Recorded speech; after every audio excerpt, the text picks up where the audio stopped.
Good morning, teachers and my dear friends.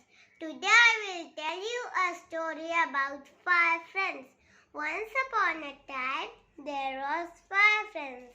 They all fighting.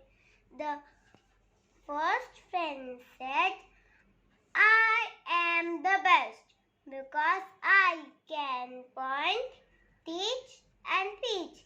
The second friend said, I am the best because I am the tallest one.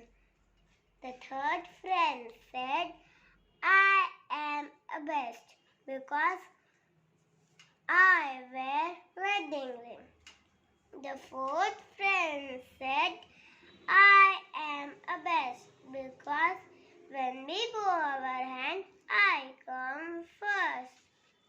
And they all fighting.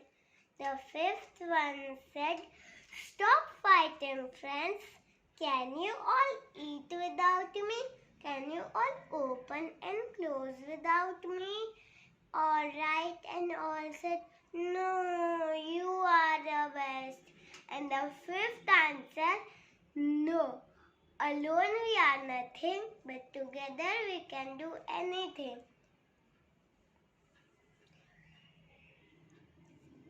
Moral of the story is, united we stand, divided we fall.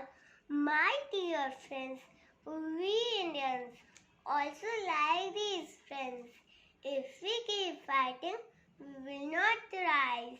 But if we united, we can make India a superpower.